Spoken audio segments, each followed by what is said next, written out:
Thank you for double-clicking your mouse tonight. You're listening to the Midnight Frightcast in 5, 4, 3, 2, 1.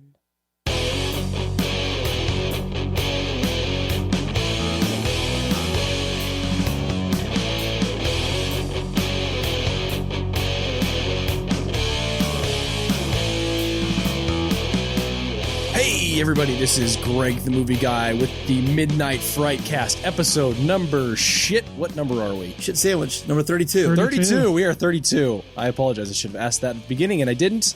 But hey, you know what? It doesn't matter because, god damn it, I am back. You are here. I am back, here. Baby. You're not on the phone, you're not phoning it in like normal. Well, I'm not saying I'm not phoning it in. And now all the I'm just literally not phoning it in. All the shit you were going to throw at us, you can't do now because you forgot what episode number it was. No. Yeah. Actually, no. Funny story. As I was coming down today, I had flipped on the podcast because I had to remember what you guys had torched me on the last time, and I realized it really wasn't that bad. Yeah, we didn't really torch you. No, you were just basically inviting yourselves up to my house, right? Which I'm perfectly okay with because that means I don't have to drive my ass down to Lincoln. Yeah. You voluntold me to feed you, which I will do. Sure. I'm happy to do that. And you voluntold Em to serve drinks, which I don't think she would mind doing. So where's the torching? What happened? Exactly. What's wrong? There wasn't much torching. I think I built that up more in my head than there really was supposed to I be. think it was probably the off-air stuff where we're inviting ourselves to his bedroom. Yeah. That'll be later. Okay. That's after Emily brings us the drinks. So, welcome to episode number 32 of the Midnight Frightcast. I am your host for the 2 weeks? 2 weeks. Episode, Greg the Movie Guy. To my front, I have Josh. When you say to the front, I don't have to do the hand thing. I know it's right across from me. Nice. On the front side. My further side right. The back side? The back side is Patrick. I'm always on your backside. Yeah. Yes, you are. We are here, and we are here to talk some horror movies. We got some interesting stuff going on. But to get us really started, we just watched a trailer. We did. And we were told to shut up about it until we got on the cast. Immediately. It was like super silent in here after Josh said, yeah, it was kind of weird. Yeah. Nobody speak. And nobody did. No. It wasn't like nobody speak in general. It was just like nobody say anything. Everybody shut the fuck until up. you get, like, I want to get honest reactions on that trailer. So it wasn't like shut up about life in general. It was just right shh on the trailer. But it was at that moment that I think Patrick and I were just trying to process. We were what we were saying, or what we had just seen, and now we can officially talk about it. So it was a little awkward in here. It's always a little awkward. Who wants to start? Patrick doesn't have pants on right now. That's weird. You don't need pants on when the camera only goes up. Oh, shit, far. all right. So, Oh, Jesus. Who wants to start? Anybody want to start? well, first of all, we need to say what the trailer was. We got a movie coming out here in 2018. October 19th. October 19th, and it is Halloween 2018. The next remake. Is that what it's called? Is Halloween 2018, or is it just Halloween? It's just Halloween. See, but it's a sequel, so how can they just call it Halloween?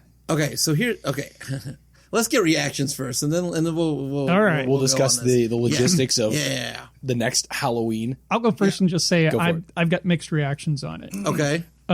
Because if you're gonna do it, I mean, John Carpenter is the executive producer. Who directed it? I didn't happen to look on there. Do you know by any chance? Hey, we'll come back to that. Yeah.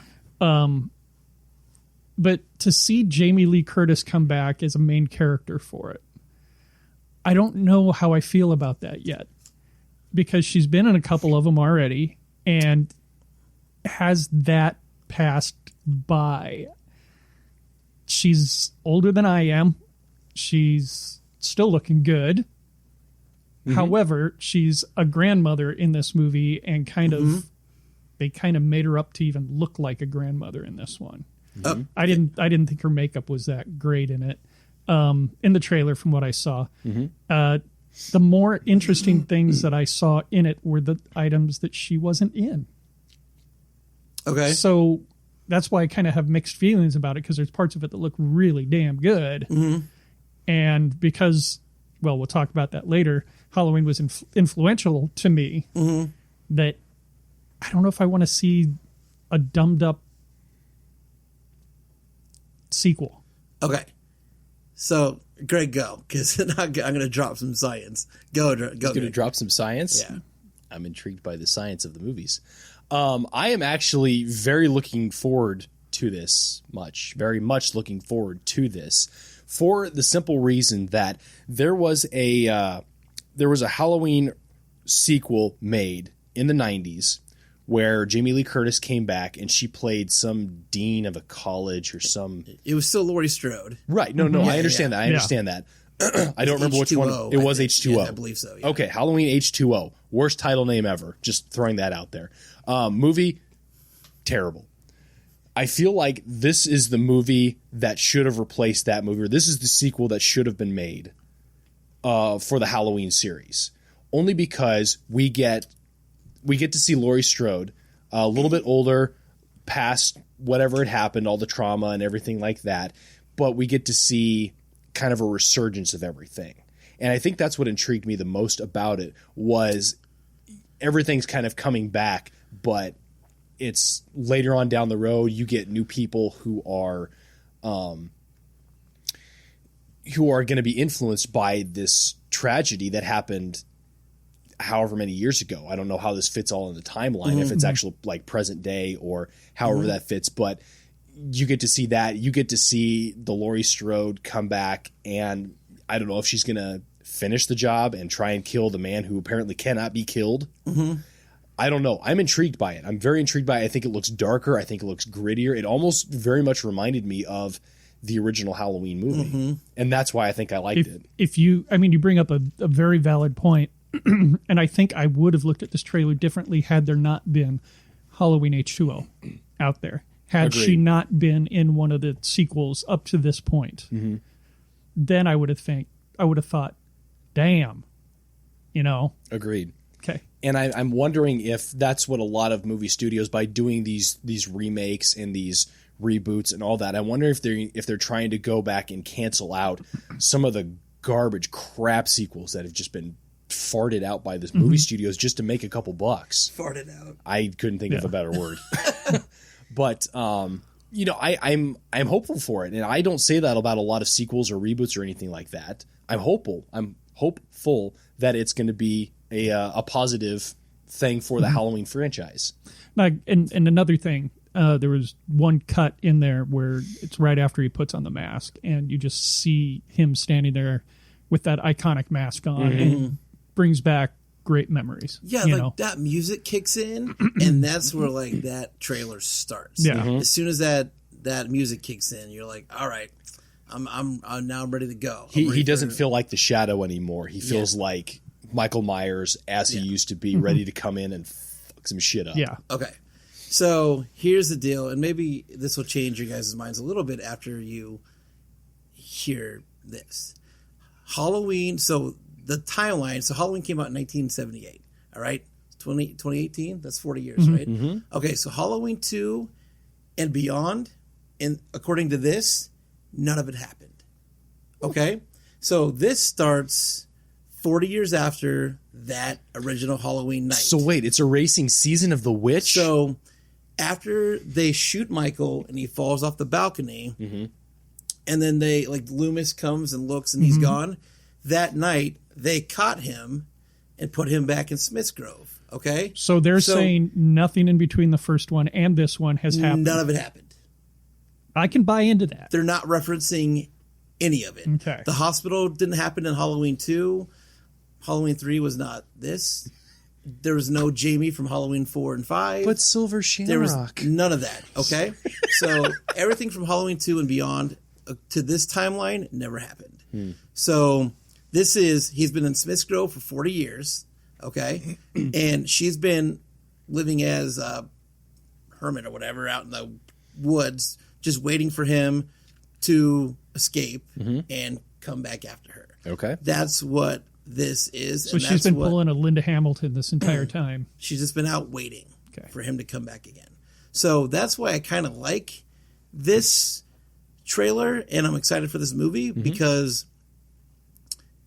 I don't feel like it's going to be like the other Halloween sequels. Yeah, they're not following with the timeline. They're skipping ahead. and basically bunking everything that they've done before that, like you just said. And I'm fully on board with that because there were some Halloween movies that were just garbage. Mm-hmm. Like what was the movie with the rapper? They had a rapper in there. Busta Rhymes. Cool J did. Was he in there? He did. Well, Busta Rhymes was in one of them where they did Resurrection. Like, he was that one? Yeah, the reality TV show where people. So that stuff angers me. But yeah, I'm excited for October 19th and Halloween coming out, and to see what Danny McBride was a writer on this, who's known for writing comedy. Mm-hmm. So I think that's kind of cool. Mm-hmm. I like how they came up. I like that they didn't follow the traditional Halloween sequels. Yeah, that we're gonna hopefully get something new. Nick Castle, who played the original Michael Myers, he's coming back to play the Shape again. So I think that's kind of cool. Mm-hmm. And even though he's up there too. So, but it puts him in general timeline with Laurie Strode and Jamie Lee Curtis. Whatever. He never moved that fast in the first place. No, I mean, I think it'd be interesting to watch all the Halloweens and see if Michael Myers ever, like, if he sped up progressively through the Halloween movies. I don't think he did, because that's one of the things that I watch over the Halloween season. Yeah. They do the Fear Fest on AMC. Yeah. And I always try to catch the Halloween movies 1, 2, 3, or 4, and 5. And I don't ever see him like running or because I don't think they were ever walking briskly. I don't think they were ever played by the same person. Right. Beyond, except for Rob Zombie's Halloween, that was the same person. But before that, I don't think the same person ever played Michael Myers twice. Sure. I don't know that for sure, but I don't think so. Yeah, I'm excited. I am excited. So from Josh, we get a thumbs up, Greg a thumbs up, and Yes, me sir. a thumb sideways. One of Cool. these. Yeah, one of those. Okay. Cool. So before we jump into our next segment, Patrick, I do believe we have 2 people viewing us. We should probably say hi because they've said hello to us. Okay, well, I'm not watching online, so who is it? Fail. Jason. How's it going? Jason Slaughter. Oh, Slaughter. Hey, He's Jason, how you doing? Yeah. Hey, Jason. And we have Chris Zabel. I apologize if I butchered that. Yeah, I know Chris. Yeah, I used to work with Chris. Yes, he says, hi, Josh. Hey, Chris. So we've got 2 viewers that Wow. have said hello to us. Oh, and Heather Wade is watching now. Hey, Heather. Wait. Heatherweight? Yeah. Heather Wade. Hi, Heather. All man. right. So let's jump over into our next segment. I'm a little offended on this one. He's mad because he got I'm mad limited. because I've been restricted. You Let's talk about- You should be restricted. Kind of. I'm the reason the rules have been made. Yeah, no, the reason the rule has been made is because we want to try to keep this under an hour. Yeah. And I know if we all go and say what we've been watching since the past 2 weeks or whatever, that we'll be here just talking about those items for the next half hour. Right, fine. Especially since we have 2 more segments after this. Yeah, when we all bring 10, it takes a little It does bit. take a while. That's fair. That's fair. We also have a new viewer that just popped on and said, hey, guys, Richard Stripling Jr. Hey, Stripling. We've got He's some viewers. Broken Root. He's a solo artist, but he's making music. Good for Awesome. him. Awesome. Welcome. Thanks for watching. Let's talk about what we've been watching. Are we going to round robin or just want to go through your list? Well, since we all have 3, that evens that out for everybody. So let's just go around the table then. Round robin? Who's going to start? I will kickstart only because I'm going to break the rules. A little bit. We have been doing. You know what I can do? I can do this. Turn him down. Turn him off. Try me. No, I'm not going to go into the entire thing. I'm basically going to talk a little bit about last year in August, we jumped into a movie marathon like we do in October, but we focused on movies from the 1980s. It was a very successful marathon. We all had a lot of fun going back and reliving and getting to view some different things that we had never seen. And we thought that it'd be a good idea to try something similar but a little different. Bump up a decade to the 90s. The less cool decade. You shut your face. The 90s were a good decade for movies. It's the decade where I'm trying to find movies that I haven't watched before, and all I can find is crap. So. Yeah, that's what's difficult, is because there were so many good movies. We've seen all the good movies, and that's kind of what I've got like 4 or 5 that I want to see that I've never seen, and that's really about it. It's just going to be a lot of revisiting, but we've been kind of working on our lists with that, and I've been doing pretty good. I know if you guys have been kind of there. I've been sucking ass pretty hard. what, 3, I think, is what I've turned in so far. Yeah. Yeah. So But 3 movies I've never seen or heard of. So good for you, Patrick. I try. You're not gotta going to find... we got to start somewhere. So we've been working through movies in the 90s. It's been a lot of fun. I've had a lot of fun revisiting some of those. But what I'm going to talk about, and I'll start with just one here, are movies that I have seen since I have not been here. So to kickstart, I went and saw on opening weekend Avengers Infinity Wars. Has it been that long? Why did it take you so long? To see it? Yeah. I saw it opening weekend. Oh, never mind. He's Shut up, been Patrick. here for a billion years. I'm I need catching to pay myself back attention up. when you're talking. That would be wonderful. What? Patrick is the most beautiful man in the world. Yes, I am. Oh yeah, that you listen to. So, are we going 1, 2, 3 or round robin? Did we say? Round robin, I think. Okay. Who's Yeah, next? so- Avengers Infinity Wars. Clockwise, counterclockwise. I'm ready to go. Just go go. for it, Patrick. Okay. Arrested Development came out with their new season, so I caught that and I binge watched it. And Excellent. I just love it. It's awkward enough for me. The humor is just great. And why Fox ever got rid of it? They're stupid. They get rid of a lot of good stuff. They're Netflix originals now, right? Arrested Development? Yeah. The past 2 seasons have been. Cool. Speaking of Netflix originals, Patrick might be able to go in on this a little bit with me. I watched a Netflix original called Evil Genius. Did you watch that? Did you watch Evil Genius? Yes. I was the one who recommended it to you guys. Yeah. Okay. So it's about this. It's a documentary. It's kind of like along the lines of Making a Murderer a little bit, only it's a 4-part series. 4-part, yep. They're pretty short, 45, 50 minutes. And it's about a case back in 2003 where a pizza delivery man was sent in to rob a bank with a bomb collar on. And kind of how the case came to be and what happened to that guy and all the people that were involved in that happening. It's a really, really interesting and great documentary. They put it together really well. It's not one that you can get up and walk away from, I don't think. I think there's a lot of moving parts, and if you get up and you leave and you try to come back, You might miss miss something. Yeah. something. But it's super good, a really quick, easy watch, and just super interesting. I totally remember that incident happening, but I never knew what happened afterwards because I mean it got a lot of local coverage where it happened, but nationally it didn't get much coverage after the first incident. Yeah, and I don't feel like when it ended, I don't feel like you will ever really know what happened, Right. 100%. There's so many different stories, and some people that were involved are no longer alive, and so yeah, I don't think you're going to ever really get the 100% real story of what happened. But it's a great documentary, so I recommend it. Evil Genius, peep it out. Cool. All right. So this next one, I actually want to go back and forth a little bit with. Have you seen the second Deadpool yet, Josh? No. Did you see the first one? Yeah. Okay. I just wasn't sure. Sometimes I watch comic book movies. Only the rated R ones. I want to go back and forth with Patrick on And this generally because- not Marvel. right. No. Yeah. Only because in the last podcast, and we don't have to spend too much time on this because I know you already talked about it. You had stated that you liked Deadpool 1 versus 2 Correct. better. Yep. When you stated that, you had said you liked it more because there was more story. I don't want to say too much story, but there was more story in the second one. Correct me if I'm wrong. No, I think the difference that I found in the two was that the first one is fresh. Yes. That you didn't know exactly how they were going to handle breaking the fourth wall, how they were going to do the jokes, how Okay. raunchy it was going to get and stuff like that. So when the second one came around, that luster was lost.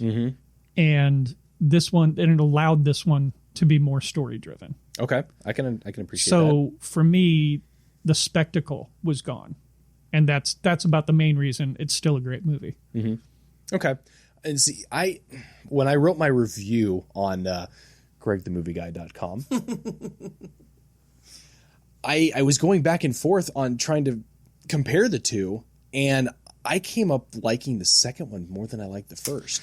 Not by much, mind you, but I did like the second one more. Was it because of the story? It was, I think, because almost like you said, you weren't anticipating what was going to happen, or you were anticipating what was going to happen when they came out with the first one. And when you got what you got, it was amazing. They did an incredible job with it.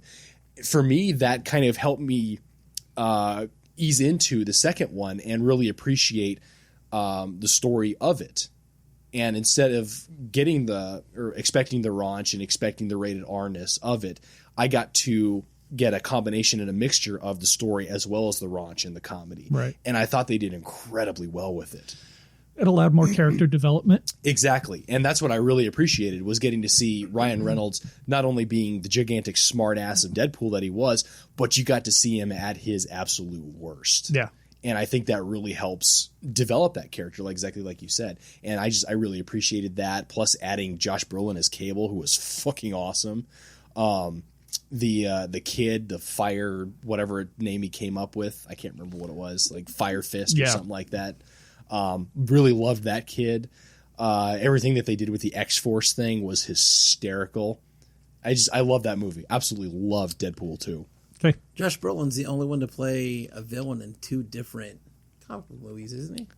I don't know that I could call him a villain in that one. In Cable, Cable's not a villain. He's more of an anti-hero. He's an I think. anti-hero. Okay, gotcha. Yeah. Okay. Once you realize why he's doing what he's doing, I don't know if you can label him a villain. Well, fuck me. Sorry. Yeah. Hey guys, we got a new viewer here. Let's pop up over and say hi. Say hi, Josh Waxelman. Hi, Josh Waxelman. You're watching. Oh, I'm not watching. It says you It are. says you are. Well, my phone's in my pocket, so maybe my pocket's watching. Pocket watch. All right, let's go. Wow. I watched a movie that I'm just going to say what it is, Fantastic. and we could probably pass over. It's called A Dog's Purpose. Next. Okay. That good, huh? You know what? It's one of those things where how many times can they pull on your heartstring before you just don't really care anymore? Sure. All right. I love dogs, by the way. Don't get me wrong on that. Dogs are awesome. Says the guy with 3 cats. Shut up. Yeah. So going back to talking about the 90s marathon in June that we've been watching, the very first movie I watched, and I knew it was going to be the very first movie I watched, was Wes Craven's Scream. It's just an iconic film. I mean, he turned the horror genre upside down when that movie came out, reinvented, and it's a fantastic flick. So to make this long story short, I watched Scream. It was awesome. Okay. Still awesome. I agree. Probably one of the better horror movies from the 90s. Yeah. Because I couldn't find much other ones for our topic coming up. You're not looking hard enough. All right. Go. Oh, I looked hard enough. I assure you. So for my last one, it was actually a movie I went and saw last week. I was really, really super excited about it. I'm not so much anymore. I went and saw Solo. Ooh. Yeah? I think you're the solo person in the room who saw it. That probably should stay that way. Did you go solo? No, I went with Emily. Oh. No, I didn't. I went with my old roommate, Adam. My apologies, Adam, if you're watching, which you're not. So, yeah, I was excited to see it. Me. Do they need to let that whole franchise just die?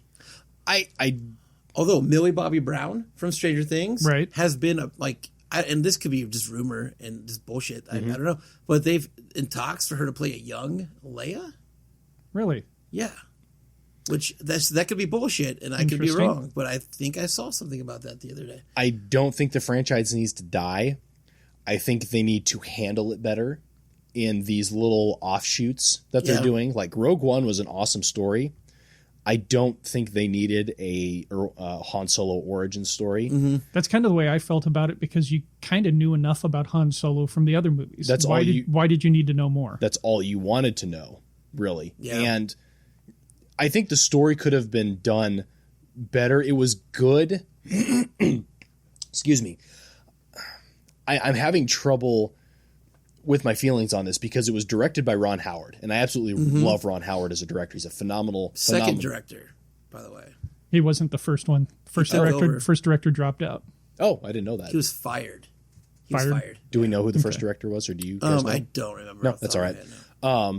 So I don't know if that means Ron Howard went in and completely scrapped it and started fresh, or if he built off of whatever happened began, or whatever. Yeah. I love Ron Howard as a director and a filmmaker. I think he does a phenomenal job. And I was really excited to see what he was going to do with this. And if you take the entire Star Wars theme out of it, it's a decent sci-fi movie. The thing that really killed it for me, and stop me if you don't want any spoilers or anything. I'm not going to do spoilers, but I don't care. Okay. He might care. I don't care. I'm planning on seeing it, but I don't care. Regardless of whatever I say. Yeah. The character that played Han Solo completely took me out of it. Okay. He is not Han Solo. Right. And I think that's I think the biggest sin that they caused or committed on this was hiring someone that was relatively the same age as Harrison Ford? Harrison Ford. Thank you. God, I have so many brain farts. Harrison Ford when he did it in Star Wars. right. Really? Because he's a young man when Yeah. he did it. Which is true. And I don't think that wasn't the worst part of it. It was the guy's acting was not the Han Solo that you remember. So go in remembering that Harrison Ford is Han Solo and this guy is like the Walmart special. Okay. How was Donald Glover? Oh, as Lando? Yeah. He's probably the best part of the All movie. right. So Would you have preferred a Chewbacca origin story? you kind of get one. Oh, do you? Oh, good. A little bit. A little bit. I'll go for that. Yeah. A little bit. You get to see a little bit of how they meet up and kind of where he comes from, and it's a nice little heartwarming, touching moments Yeah. in there. Now, do you have to see the rest of the Star Wars movies to get what's going on here? Because if so, I've got a lot of catching up to do. No. I'm kidding. Seen all of them. Should we see Solo first before we see the other Star Wars movies? If you want to hate yourself, yes. All right. My third one then is I finally got to catch The Greatest Showman. Oh, good. Did it blow you out of the water? It really did. Oh my Yeah. God, that movie is Really so good. I mean, I'm a big musical person anyway. I love musicals. Sometimes movie musicals don't quite live up to stage musicals because, I mean, that's what musicals are designed for, is the stage. And so many times they take a stage musical and ruin it by making a movie out of it. But these times where they actually make a movie musical for the movie, I think they get it right. And this one just really, They got it right. they really got it right. Did you watch any of the special features on that? No, because Oh my God. no. So It's- That one's worth watching. I don't have the hours DVD, of- but I will get the DVD. Gotcha. it. Yeah, it's so good. And see, I've been kind of hoping that you'd see it at some point because I'd love to get your perspective, or I wanted to get your perspective being a stage actor Yeah. and kind of being in that realm where I don't do well with movie musicals or any musicals for that matter. It just feels weird to me. And this one was just like, it grabbed you from the beginning Yeah. and it did not let go. Yeah. And I love that. Yeah. How long did that movie? It took like 10 years or something like that to get that movie made. Did it? It was a long time. It's crazy. It was a long time to get that movie made.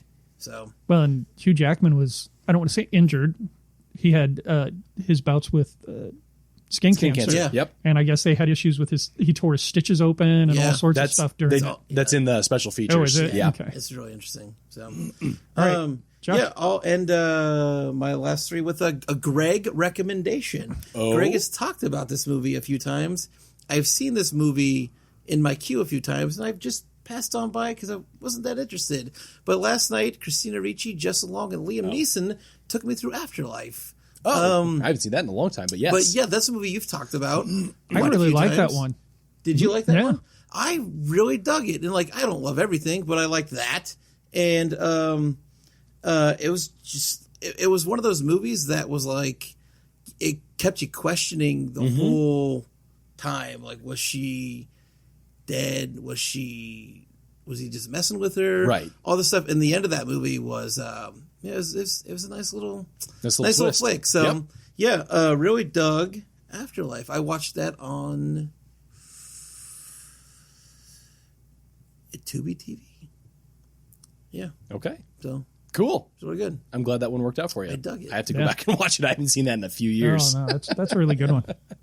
Excellent. So that is what we've been watching. Now, I can't remember. Do we go to our topic or do we go to our movie review? Our topic. Our topic, and I'm going to have somebody else bring us in on this one, because I don't remember what the heck it really was or how to. It was bring Josh's topic, so we're going to have Josh introduce. Joshua, Yeah, bring us so in. we talked about it last week. Well, when we're going to do it Aftershock. too Yeah. at the last podcast, Yeah. but some guy couldn't make it to the podcast. Yeah. So Captain Dipshit over there ruined it. But so yeah, I've just been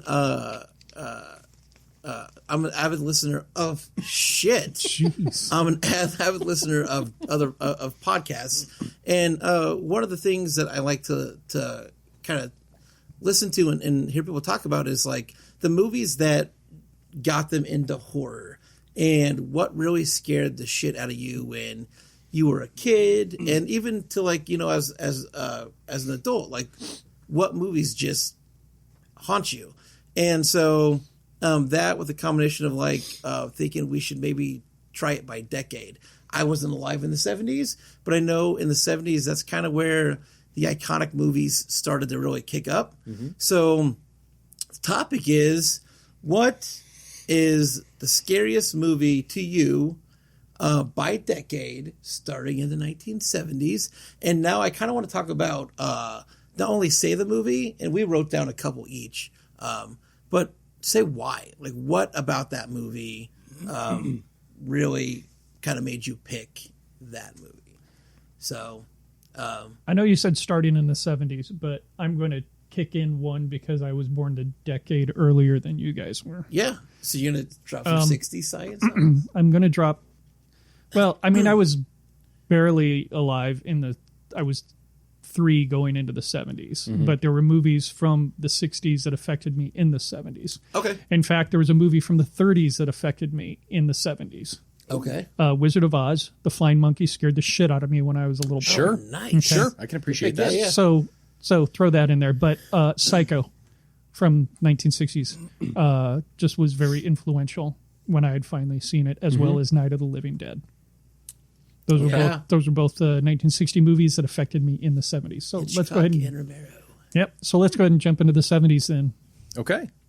Yeah, I can start if you want me to, or we can. Sure. You do. We're obviously going in a round robin. Yep. And then you want to. I'm going to pick my. Do we want to pick our first choice and then do?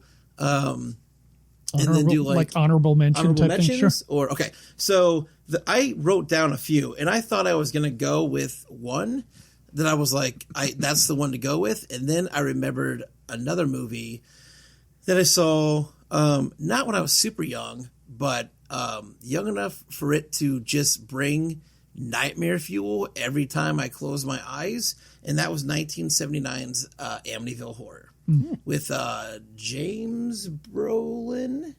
That movie, based off of true story or real events. There's imagery. Yeah, I know. I got you. There's imagery. It's not even like what you see in that movie even. It's just the atmosphere and the feel of that movie just sends chills down your spine. It scared the shit out of me, and I remember just like you see that movie and then you go to bed and you're stuck in the dark and you're just like, what's in that darkness? And not a lot of movies did that to me. And it's usually, it's certain kind of movies. That's one of those like paranormal movies for some reason. Just even today, you'll notice them on my list. They just scare the shit out of me. And it's not what you see. It's what you don't see. Yep. So yeah, 1979's Amityville Horror. Okay. I'm up. Yep. All right, so I have to do a little bit of a lead in because just popped on. We have Mr. Tyler Schmid. Hey. Tyler, Hi, Tyler. you should have joined us, jerk. You should have. Yeah. So a little bit of a lead in here, and I think Josh, you might know a little bit about this. When I grew up, I was banned from like watching scary type movies because my parents weren't into the whole scary type movie thing, which is perfectly fine. But I grew up a very Disney childhood, very Disney, like kids movies. Disney was like my bread and butter. Dressed as Tinkerbell. My sister was, but Every not me. Halloween. No. I actually was dressed up as Peter Pan. Shut up. So I really didn't get into the horror genre until I was older. because I was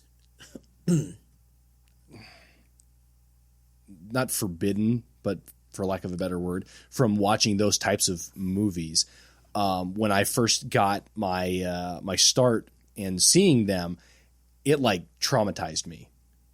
First movie that I ever saw, a horror movie, was It. Yep. I don't like clowns because of that. And so it's kind of taken me a little bit of time to get into the genre. And actually, I've gotten more into the genre after knowing Josh, because being around it and kind of saturating yourself within the genre, you really watch and find this is going to sound sick, an appreciation for the genre. And I'm just now starting to kind of get into that, to where horror movies don't scare me much anymore, because I've seen, take this literally or figuratively, I've seen the sausage being made. Mm-hmm. I know how they work. I know that shit is not real. And it's kind of fun to live in the darkness. So from now and going back, this is all stuff that I've seen that I actually like, having seen them when I'm older now. So take that for whatever it's worth. Jumping into the 70s, Halloween is one of those that I think really kind of kept me on edge. I love the Michael Myers character. I love the whole story surrounding Halloween and how everything came about in there. And I think it's just one of those, like, you hear the splitting piano music, mm-hmm. and you see him standing behind the sheet, or you see him standing behind the bush, and it's just like, what the is going to mm-hmm. happen? So Halloween would be mine. All right. 1970s. I was very young when I saw this. I saw it on HBO. And I find this interesting that we all three have a different movie that affected us in the 70s. And mine is The Exorcist. Yep. And see, I have that as one of them on my list. And just kind of, not to steal this, if you have more to say, I can stop. No, keep going. Okay. There are like, there's not a lot of horror movies that I won't watch. There are one type, and they're exorcism movies that mm-hmm. I will not touch. When it gets into the whole ritual religion type that thing stuff like that. bothers me. Mm-hmm. That stuff is the only stuff that bothers me. I have never seen The Exorcist. Right. I probably will never see The Exorcist or any exorcism movies, anything like that. I was probably way too young to have seen it. I was over at a friend's house. They had HBO. We just decided to watch it. Hey, let's watch The Exorcist. I could not sleep. I had troubled sleep for weeks. Mm-hmm. It was insane. Because it wasn't like your boogeyman type thing. It's stuff that you've been told growing up in a religious household. This could happen. Mm-hmm. You know, they talk about demons being real. They talk about, and then all of a sudden you see it personified on screen, and you're like, and they say it's like based on, mm-hmm. once again, based on a real story. Mm-hmm. But still, you know, that one to this day, I will put any movie up against. And I think Exorcist holds its own to this day. Yeah. That was an honorable mention of mine. Okay. So that's in my honorable mentions, along with 1974's Texas Chainsaw Massacre. And the movie that I feel like haunted everybody and made you just think twice before going into any ocean, swimming pool, Jaws. lake, anything, Jaws. 1975, Jaws. Mm-hmm. I don't care who you are. If you were a kid that ever went into a swimming pool less than 3 feet deep, you wondered what was underneath your feet. Oh, God, yeah. Mm-hmm. And you know it's a swimming pool, but I've had nightmares of sharks in swimming pools. No joke. Sure. And my wife won't go into a lake because she's so afraid of sharks because of that movie. Yeah. So it's crazy. And they do this great thing now in Texas. They set up a movie screen outside on a lake, and you can bring your own tube or whatever to sit on, and they show Jaws on the lake, and that would be an experience that I would love to have. That's like we went on a cruise as a family when I was like 14 or 15, and they had a whole bunch of outdoor activities planned, but it was raining that day. So they decided to show a movie in one of the big theaters. They showed Titanic. On a boat. On a boat. In the middle of the ocean. Good choice. Yeah. Good choice. I thought that was like, what? Really? So, sorry, just side note. No, that's cool. Honorable mentions, Greg? Their backup was the Poseidon Adventure. Right. You know. Followed by Ghost Ship. Yeah. My honorable mention was Carrie. Ooh. That's a good pick, yeah. I saw that for the first time as an older child, like 2 years ago. But I could imagine seeing that and just be like mortified. And, you know, especially if you were in high school and seeing something like that, you know, you've got the kids who are, especially now, you got the kids who are bullied and, you know, obviously it's a supernatural, more type telekinesis type thing, which is not typically existing, but still you got to wonder a little bit of how far people are going to go. Yeah. The other honorable mention I had was what you've already said, Halloween. Yeah. But that was very influential for me. So Cool. 1980s? I'll start 80s. Go. Okay. Yeah, cool. And it's probably one that you guys wouldn't put on there. Poltergeist. Great pick. I loved Poltergeist. And not just because, I mean, it was entertaining, but also there were parts of it that were quite scary. The stupid clown doll. Yep. What the hell was that about? I mean, you go back and look at it now, and the special effects are pretty cheesy and everything else, but still, I remember being a young teenager seeing that and just thinking, wow, this is freaking amazing and scary at the same time. I will put The Preacher up against any scary visually villain in any movie. The Preacher from those movies is terrifying. So, yeah. All right. Good pick. Can I interject a quick story? The first movie that Emily and I ever like watched, not like went to, but watched was Poltergeist, because we started dating in September and Fear Fest came on in October, and she was down visiting, and I was watching that. She's like, "Oh, I'm going to sit down and watch Poltergeist." Good pick, Emily. Good luck when we get to the swimming pool. Yeah. I started making my list, and I thought I was going to go with one, and then I remembered the very first horror film I ever saw when I was 6 years old. I saw 1989's Pet Sematary.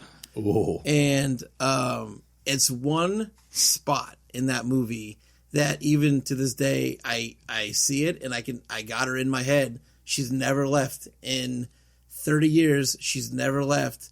There's a scene where the mom in that movie has a sister and she has a disease, but I don't remember what the disease is. Yeah. It's disfiguring though.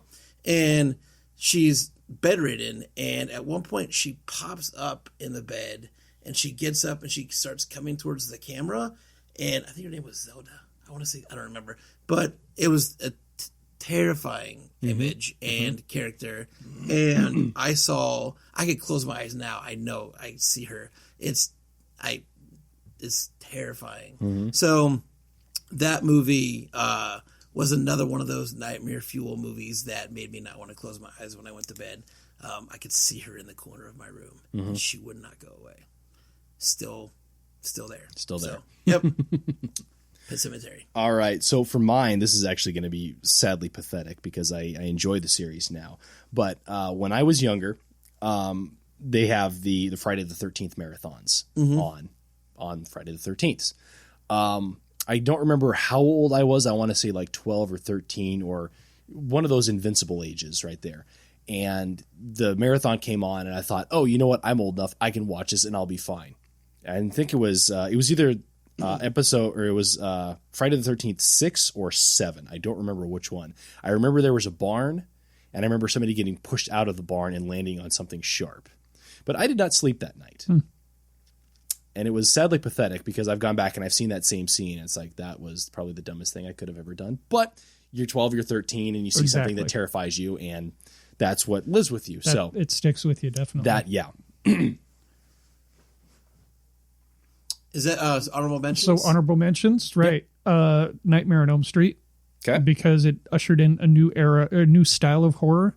It wasn't something physical that could attack you. It was something that attacked your dreams. And I'm like, wow, that's a new idea. That's pretty awesome. And then my other one, by this point, I'd read a butt ton of Stephen King. Oh, okay. And although it's a horrible adaptation of the book, it was still a great movie, The Shining. That's great. One of my honorable mentions. I also want to throw in there The Lost Boys. That's a good pick. Because Kiefer Sutherland, I will take to my grave that he is one of the most terrifying vampires I have ever seen. Yeah.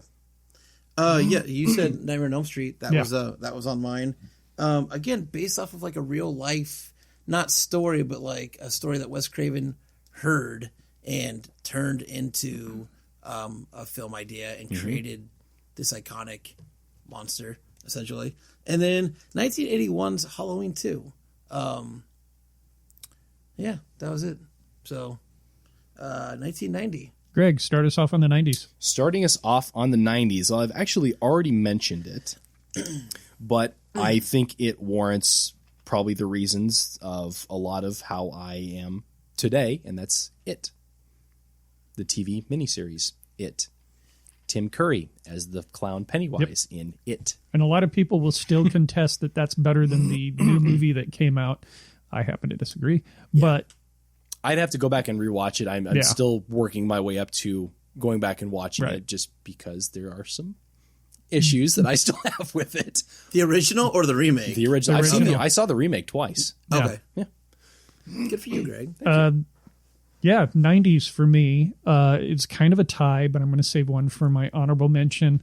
I'm going to say the one that influenced me the most or affected me the most in the 90s was Blair Witch Project, because it ushered in something brand new. Only a handful of people had tried it before, but nobody was as mainstream as it. Nobody handled the marketing as well as they handled that, because there was so much online presence for this movie in the marketing scheme, and they would only drop things that made it look real. That was going on. So Blair Witch is at the top of my list for the 90s. You know, I'm not going to change my pick. Patrick just said it, the Blair Witch Project, 1999. Sure. I remember I saw the movie in the theater. Those people went into hiding to sell this movie. Yeah. You couldn't find those people. They were reported missing and lost. And Patrick pretty much said it all, the marketing behind that movie and how they sold that movie. Well, and just all the background stuff they did with the newspaper clippings and stuff like that. They posted realistic looking stuff everywhere. And people couldn't find any examples of it being a hoax for the longest time. Yeah. So I think the first time they kind of really were seen again was they went on, I don't remember if it was Letterman or Leno, but they pretty much went on there and like, ha ha ha ha ha, all you people bought this shit. Thanks for the money. See you later. Yeah. So it was genius. So honorable mentions for 1990s. Yeah, I have one, and again, a little story behind it was Children of the Corn 2. Okay, we'll let you have it, but I'll still tip my head a little bit. I don't remember when this came out, but I went to one of my first sleepover birthday parties, and the birthday guy's mother rented that for all of us to watch. That is fucked up. Right?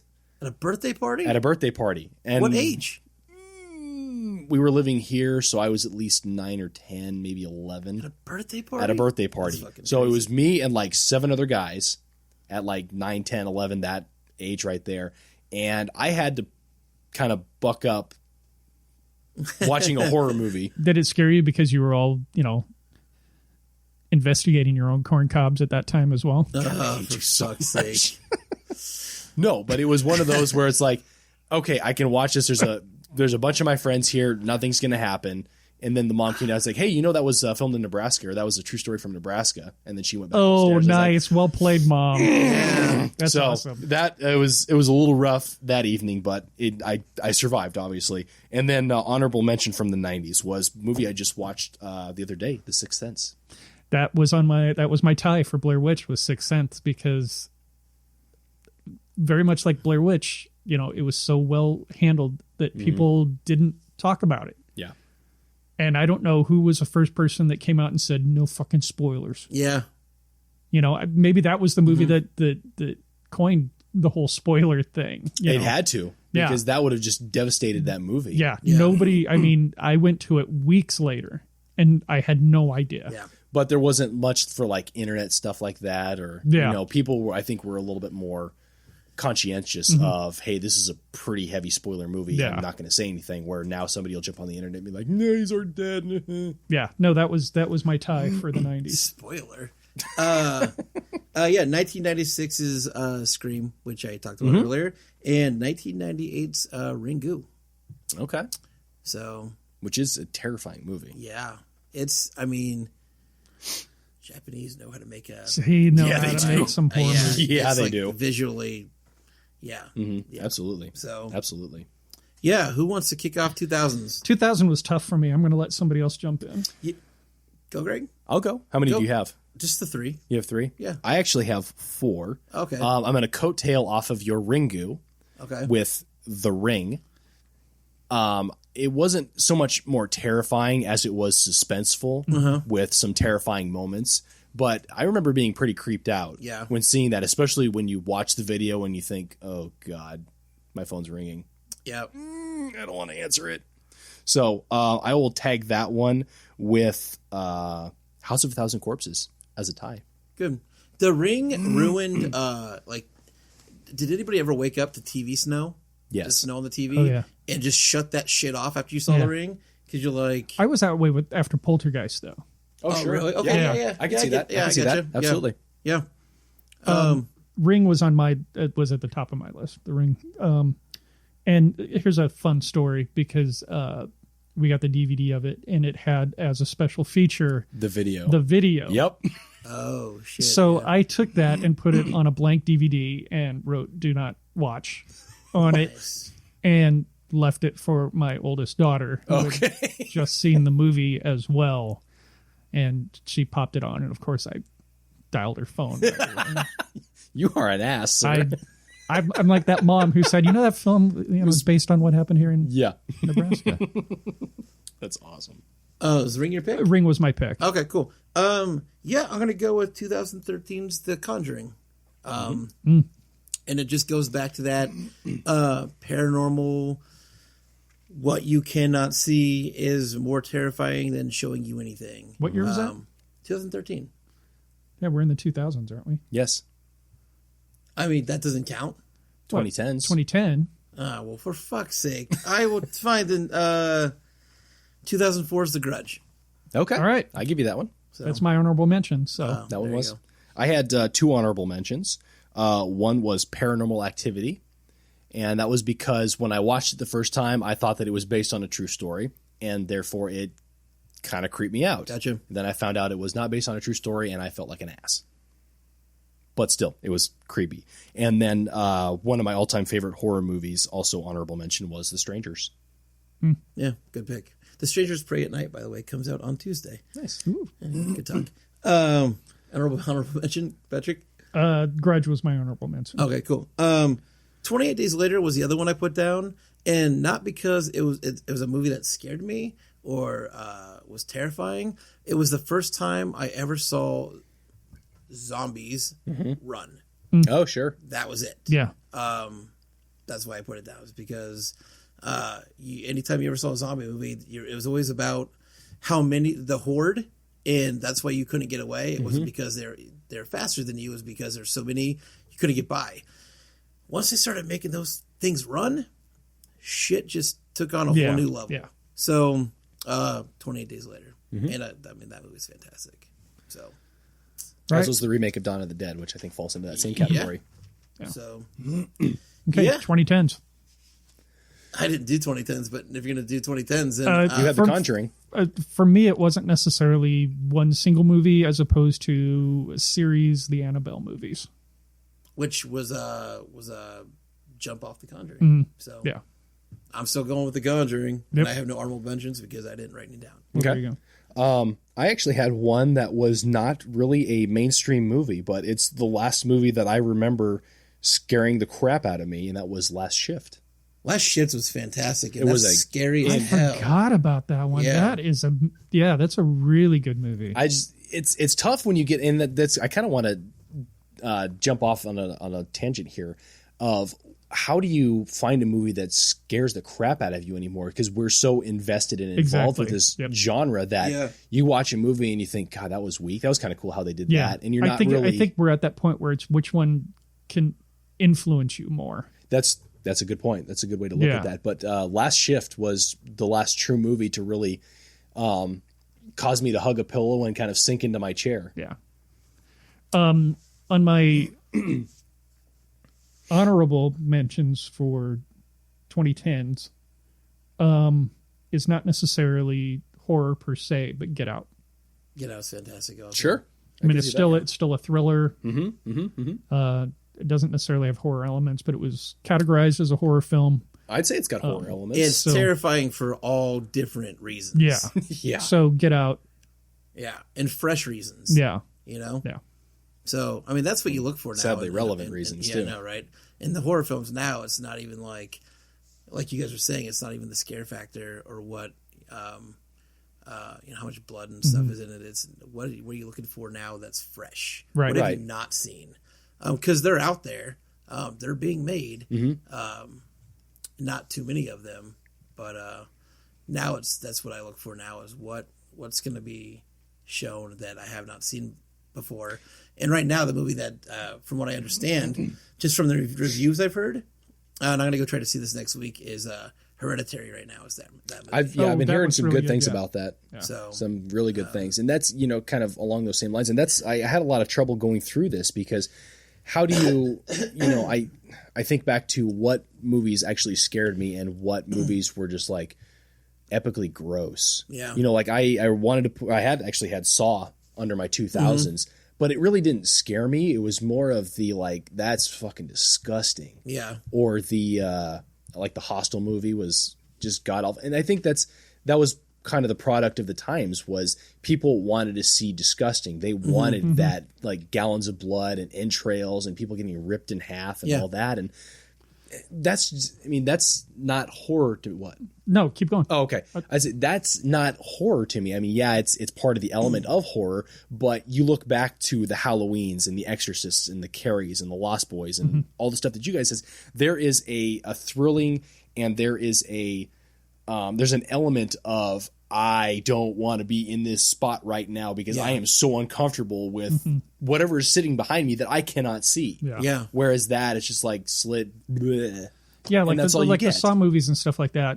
Those don't scare me, but they affect me. True, I can give so- you that one. Yeah, and I think it's a different level of being affected. Yeah, to I mean, where like I'll watch it, but I Yeah. laugh more than I am scared by it. So Yeah. Two other honorable mentions: Don't Breathe, and then most recently, A Quiet Place.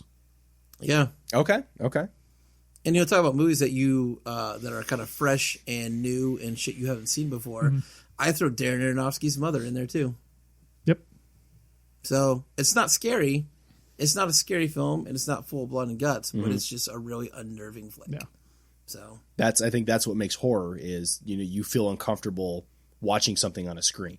yeah, I think So- yeah, So it'll be Cool. interesting where the genre goes in the next decade. Then yeah. That we is go into that's the true. 2020s. I think it is going to be interesting. I think we're going to see a lot of reboots and a lot of sequels, but they're going to try and capitalize on Because it's stuff that's already been done. it's hard to find fresh. Right. So Right. Cool. All right. all right, And take us into the feature, Gregory. Let's dive into the feature. We all watched the movie. It was a Netflix original, wasn't it? Yes. think it was. Yeah. Yeah. It was a Netflix original movie called The Ritual. Patrick has the specs. I do have the specs here. The Ritual: a group of college friends reunite for a trip to the forest, but encounter a menacing presence in the woods that is stalking them. 2017 Netflix original on IMDb. It gets 6.3 out of 10 on.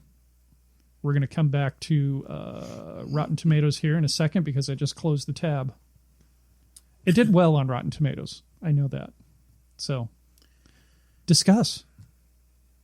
Greg, you're playing with your phone. You're playing with your tablet. No, I'm sorry. Everybody's playing. I got All a right. text from my wife who just sent me a message that she is watching for the first time The Matrix. for the first time. For the first time. Wow. I am so excited. I wish I could be there to watch it with her, but that would probably just ruin it. So I'm glad that she's experiencing this on her own because The Matrix is such a freaking good movie. The Ritual. Yeah, and the tomato meter, 71% from the critics, and then audience score, 58%. But still positive. Yeah. So I will start out of the gate by saying that I liked this movie better the second time around. I hated this fucking movie the first time I saw it. Hated it with a passion. Those scores were high. So I can start off by saying that. Greg? I'm going to follow suit with your first watch. This movie was awful. Okay.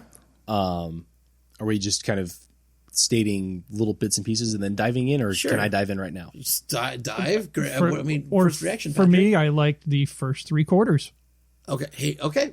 Good. Okay. Really? When it got to the end and they started showing the creature more and more, Yep. that's when it took me out of it. Yep. Okay, and I can appreciate that. So, good Lord, that cat scared the crap out of me. Come here, buddy. Patrick's Black Cat. That'll be my honorable mention for the 2010s. The thing that really bugged me about this movie, like, it had such potential from the beginning. Like, it came out guns blazing, basically. Oh, yeah. That opening scene in the liquor drugstore, store, the liquor store, yeah. was like, holy shit. And then it just kind of like slowed to a grinding halt. Like, there was nothing exciting from that point until even after they were like hanging out in the cabin. Really? I hate to say it, I fell asleep. I did, Oh, okay. which is not a good thing to happen during a movie that's supposed to be exciting. Yeah. Really, it picked up for me when they got when they were kidnapped, I guess you could call it, or restrained, or whatever happened to them Right, towards yeah. the end there. Yeah. That's when it started to pick up for me. But by that point, I had lost interest in caring about any of the characters. The only thing I really cared about was the main guy just getting fucking smashed upon all recognition, because what happened with the stuff in the drugstore, the liquor store, he deserved to die for that. That was dick move on his part, and he deserved to die. Okay, so real quick though, because you said that, how would you have gone about it? You got 2 guys in a liquor store that are after your friend, robbing him, taking his wallet, taking his watch, wanting his wedding ring, who he wouldn't give it up. Right. And you're hiding behind a shelf. How do you approach it, Greg? How do you approach it? I don't know that I can legitimately say that, because I could say I'm going to go out, I'm going to be throwing bottles, and I'm going to be causing distractions and making chaos for those people. But you can't say that because I don't know what that situation's like. I've never been in that situation. You never know what you're going to do Exactly. until you're in that situation. And, exactly. you know, I could very well be that same type of person where I'm going to hide behind the things and only cause issues for one of my friends who's still standing there. Yeah. I guess if it was me and I was backing up, I'd be grabbing my friend and trying to back him up too, to get behind there and maybe cause a distraction at some point where we can do something about that. But again, you don't know what's going to happen when you're in that situation. Yeah. So yeah, had I let my friend sit there and die while I'm watching him and he's watching me, I probably deserve to die for that. Okay. So that's Now, they didn't have a long range weapon. They had a machete, I think. right. So it's not like they were going to shoot at you. Right. They would have had to run after you to get you. But I'm not saying machete is like a safe weapon either. But there would have been some. They would have had to at least work. Had for it. he run Yeah. backwards, he would have had a better shot. Than, Yeah. You know, Because with a gun I think pointed what he at him. actually had was a tire iron that he got hit with. Is that what it Oh, was? okay. Yeah. Because it was a pipe, more of a pipe type thing. Sure. Okay. Let's see. I would have taken my chances with a pipe. Yeah. Versus that, I couldn't remember if he had a gun. I just remember the guy getting hit with something. Yeah. So- It was not a pistol or No, firearm it or wasn't. anything Yeah, it like wasn't that. a long range They were weapon. both like, pipes or So something like that. I felt like what he did was a dick move on his part, and that's how I felt. And I about felt that. more the dick thing to do was his friends shitting on him for an entire movie because of the way he went about Yeah. that liquor store Mm-hmm. confrontation. I can understand them being angry at him about it, but to shit on him about it was uncalled for. Yeah. I felt. That was dick move on their part. But then again, when you're thrown into a situation of high emotion, everything comes out. Mm-hmm. So True. Yeah. Sorry, Greg. I was in. No, that's okay. Again, I didn't care that. Let me back up. Are we spoiling? It came It's out 2017. this year? 2017. Last year? Okay. 2017. Oh, so a 2017. year. What the hell? Yeah. I guess for me, it's like if you're going to watch it, you've watched it. But Yeah. I don't know. Should we say the spoilers ahead and go from there? Yeah. Spoilers ahead. There you go. Spoilers ahead. We are spoiling. There's going to be spoiling. We're spoiling. Spoil. I'm jumping off of the Facebook page now because I don't want to be spoiled. I think we've only got one person watching. Yeah, I know. And it's me. I didn't care that any of the guys died. I I didn't care that they got kidnapped. I didn't care that they were being tortured by the village people. The village people. They're singing the YMCA to them. That's torture. That would be torture. That would be torture. The only thing that really kept my interest and peaked towards the end is being able to see what they had for the monster. And then I saw it, and then I didn't give two shits. Was that a giant moose? It was a fucking moose monster. It looked like a moose with with a hands. body stuck to its head. But it's just like the bones of a moose, right? Like it didn't look like there was any body to it. It totally looked like there was mass to it. Was there? Yeah, like it was a super tall, like half person. It was like moose, elk. But you only saw it in shadow, right? No, at the end you saw it pretty well. Did you? Okay. Yeah. I still remember It was ridiculous. Especially when he hits the tree line. Yeah. It starts running. When at the very end, when the guy steps out of the tree line into the field, he comes right up to that tree line into the daylight, and you can see him. Yeah, gotcha. And I'm like, it killed it. It absolutely killed it. At first, I thought it was like the Ents, tree Ents coming after him or something. Is this some sort of druid type situation or whatever? And especially since there were runes all over the place, I was thinking it was a druid thing. Which would have been cool. I could have gotten on board with something like that. Yeah. But it's the one thing about horror movies, especially creature features, is you build up so much like, oh my God, this is going to be the coolest thing ever. It's a moose monster. Yeah. It's one of those situations where had they not shown it, it probably would have been better. I think I would have. I think I would have appreciated it more had you not seen like the silhouette of it behind the burning building or in front of the burning building or whatever. I will give one positive note to this movie. The cinematography was stunning. Absolutely beautifully shot. Yep. I'm out. Like I said before, it held my attention really, really well for 3/4 of the movie. Once it got to the CGI monster, Killed it. I liked it when you could just see bits and pieces through the trees and stuff. That's all you need to see. Just hearing it. Hearing it was scarier than anything. Hearing that guy, the first guy, screaming as he's being, hung up in the tree, that was, to me, much more effective than actually seeing this thing grabbing people by the neck and lifting them up, which would probably kill people just in that alone. So up until the point that they got into the village of the damned cabin area, say village type people. thing. Now it's village the village people.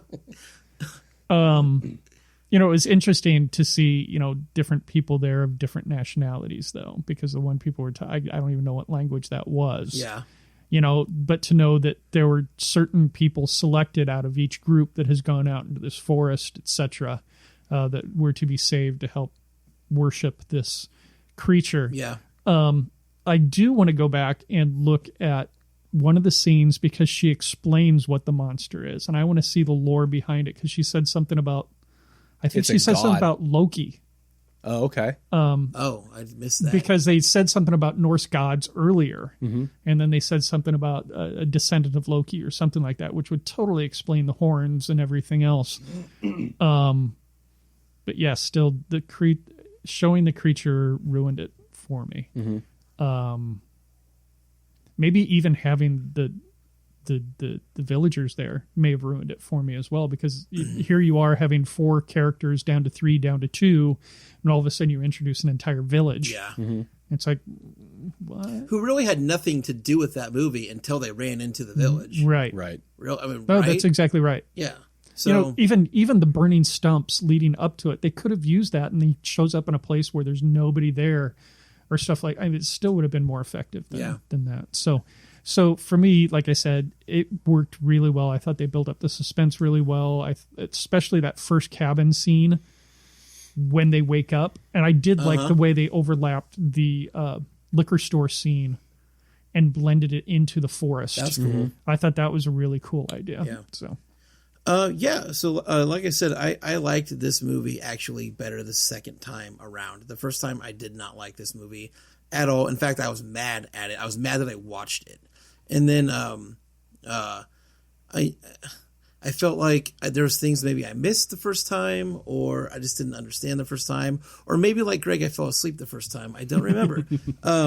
It had the atmosphere of The Witch, the movie The Witch. It had that. I can see that. I can see that. Gray, just gloomy atmosphere. Yeah. Going back to Greg, it was beautifully shot. It looks really, Fantastic. really good. It also helps that their environment was really beautiful. Yeah. That helped as well. But continue. So yeah, it had the atmosphere of The Witch, but it also had elements of Blair Witch, and that whole cabin scene was straight out of Blair Witch. All the finding the house in the middle of the forest, and just all the weird things that went along with the house, but not really explained. Really, what was going like why everything was going weird in the house. It just felt very Blair Witchy to me. I didn't know why they kept having to flash back throughout the whole movie to that convenience store. We got it once. Then we got it in the cabin, and that was fine. But they did it a handful more times after that, and I don't know why they kept having to go back because to that. I guess I was looking for more of a payoff with it because there was no payoff with why he had to revisit. And the only thing that each person had a different experience at the cabin.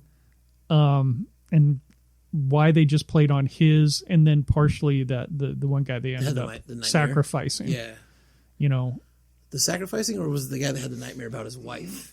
Well, that was the sacrifice. That was the same thing. Okay.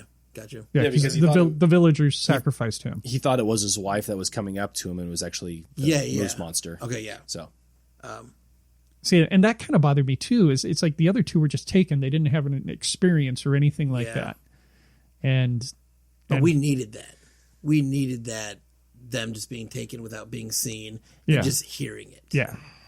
To a certain extent, I almost would have liked maybe one or two more characters in that, so we could still get that. But I think it would have benefited having all like 3 or 4 of them in the kidnap situation, where you can kind of pull a little bit more from that instead of having that right at the end of the movie. Bring it a little bit closer and take out some of the fluff that was in there, because I think there was too much moving through the forest, too much hearing things, and it's just like, I want something to happen now, and then it does happen. It's like, okay, that was not really satisfying. Yeah, that's not what I wanted. Yeah. See, and with seeing that liquor store over and over and over, and then finally seeing the guy, there was no liquor store, it's just the guy laying there next to him, and when he motions to the axe or whatever, that's not what I wanted. I wanted absolution, I guess. I wanted him to be forgiven. I wanted him to walk out of there knowing, I don't know. I wanted more saving grace for that guy a little bit, other than I'm the last person to live. Yeah. And see, I was so ready for him just to get impaled by something. I wanted that so badly. And he was the only character I felt for that whole movie. Yeah. Honestly, he was. So it goes back to what I said about his friends just shitting on him for something that they weren't even there for. Right. So they have no idea what went on. Only he does. And it was tragic. And instead of trying to work him through that, they'd shit on him for an hour and a half. But I guess that's just something, me personally, I guess I've never been there, but I wouldn't do that to somebody that's been through that kind of situation. I almost wonder if it's like a bro situation where, guys aren't the emotional supportive type people. We're going to fucking razz you for stuff like that because it...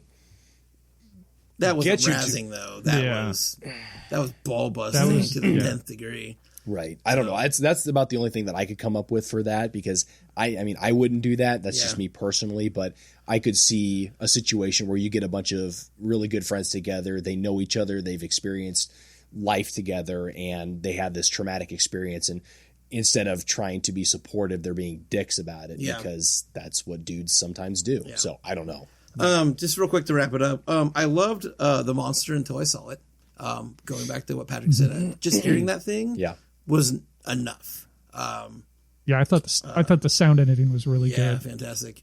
I hated the cult aspect of the movie, but any movie that introduces a cult aspect is just not my thing. I I already talked about flashing back to the convenience store. I didn't know why they had to keep doing that. And then I thought this would have worked fantastically as just a monster movie. Without the cult, without any of that stuff at the end, and just being, without the monsters of God, without the all that stuff, and this just straight up, this is a monster that is here. Stalks people in the woods. You've got to deal with. So I probably would have gotten more on board with that. So that's my take on The Ritual. Yay or nay for everybody? Out of 10. Out of 10. Yeah, I would give it a 6. I'd go 6. Oh, 6, yes. 4. Okay. Cool. So that's The Ritual from everybody. Greg, what are we doing next? What do we do next on the Midnight Frightcast? After we talk about the feature. Plugs? We do plugs. We do plugs. Somebody want to plug because I was not prepared for plugging quite yet. Patrick, do you have a plug? I don't have any plugs, actually. Well, the only plug that I really ever do is Prairie the Prairie Lights Film Festival, October 12th, 13th, and 14th in Grand Island, Nebraska at the Grand Theater. You have no reason for not being there. I am dragging my wife there on our anniversary. That's it. Our anniversary is October 13th. Yes, it is October 13th. Oh, my gosh. That could have been bad. And yes, I'm going to be dragging her there. But I have a little bit more of a reason to be there because I am premiering a movie. Hopefully, if Matt decides to announce it at some point. At some point. Getting a little nervous. But I have submitted to premiere a movie, is what I should say, at the Prairie Lights Film Festival, and I'm kind of excited about it. A little nervous, kind of anxious. What's the excited. title of that movie, Greg? The title is The Best. Yeah, and who's in that movie, Greg? Starring one of our own, Mr. Patrick, to my left. Hey. And he did a phenomenal job. Like, I'm back in school now, and I was going over some of the stuff. I'm adding some different sound effects and doing some different things with it.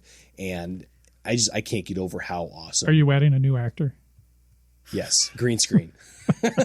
I can't get over how awesome everybody did in that film. It was just fantastic. I think Scott talents. was a great choice. Oh yeah, for that. So everybody just did fantastic. Even Mark. I mean, yeah. Yeah, it's just a great movie. So yeah, Prairie Lights Film Festival. It was a good time. It was interesting seeing that come together because I wasn't there for that second night of shooting, and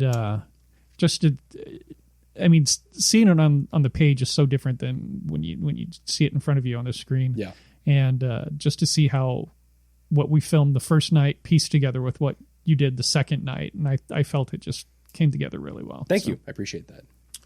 Yeah, I'm gonna plug something else too, really quick, because Tyler is a buddy of ours, and he has been touring Prairie Pints, which is a documentary he showed at the Prairie Lights Film Festival last year, and they're having their Omaha premiere on Wednesday, June 19th. June 19th? 13th. June 19th. Well, they might be having another one. It's a different one. Okay, so the one that I see is June 19th. Do you have another one? I think he sent one out about the 13th. It's this Wednesday. Yeah, do you know where? At Growler USA. Okay, so they got that I will one? be there for that. You're going to go? Uh-huh. Okay, cool. It's like 10 minutes from my house. Oh, fantastic. And he says he's got a new cut of it, and it's cleaner, and it's faster, and he says it's better. So Where's the one on the 19th? The one on the 19th is at Farnham House Brewing Company. Do you know where that is, Greg? Farnham I don't know. It's probably Omaha downtown all, somewhere, so. yeah. But yeah, they're doing that June 19th at 7:30. So it's a Tuesday. Um, That one I could possibly hit. Yeah. But I did get a screener of the new cut of Prairie Pines, so I can check that out too. And I don't know if I think he's selling DVDs at the screenings as well. June 13th at Growler USA. Perfect. I will be there for that. Cool. I'm excited to check it out. So if you're in the Omaha area, or you don't you get up off your ass and drive the hour to Omaha, go check out some indie film in Omaha, because we saw the cut last year. It was great. It's well worth it. If you enjoy local breweries and beer, it's just a fantastic addition. Yeah. So and they're good people. So. Yeah, Tyler's an amazing director. So all right, to wrap this up, I am Greg the Movie Guy, the best movie reviewer that you have never heard of. I write movie reviews with a positive spin over at gregthemovieguy.com. I have been doing well. My goal has been to try and get a movie a week reviewed. I've been doing pretty good. I've missed the last week. I was going to put up something for Solo, and I haven't done that yet, and I need to. I don't want to, but I need to. And I also have something special in the works. I was contacted by a local filmmaker. Ooh. I won't say who. Jerk. I can't think of what their new names is. They used to be Father Son Productions. Oh, okay. yeah. They're Exarban now. Exarban Creative. Yeah, Exarban Creative. Yep. I got contacted by our buddy Tom Noblock to ask me to review his new movie. And so I'm excited to check that out. Very cool. So cool. That's what I know. We are the cast of Midnight Fright casts. Midnight Fright Films. Cast something or other. Oh, my Lord. This is bad. This is why I should not skip casting times. See, the ending is always brutal for It's us. always You bad. know what you should start doing? Instead of writing down your goddamn review, you should write down how to end this fucking thing because we don't know how to do it. All right. From Greg, the movie guy, Josh, and Patrick, we bid you a pleasant evening. Thank you for stopping by and listening. And be sure to check us out at midnightfrightfilms.com for all your Midnight Fright film movie needs. We are on the what? Did he say we bitch you? Something like that. We are on the YouTube. We are on the Instagram. We are on the Twitterverse. Yes, we are all over the place. Check us out. And Facebook. So check us out. Obviously, Facebook if you're watching us. Yeah. I mean, you probably figured that one out already. Yes. So until next time, we will see you next time. ciao. Yeah.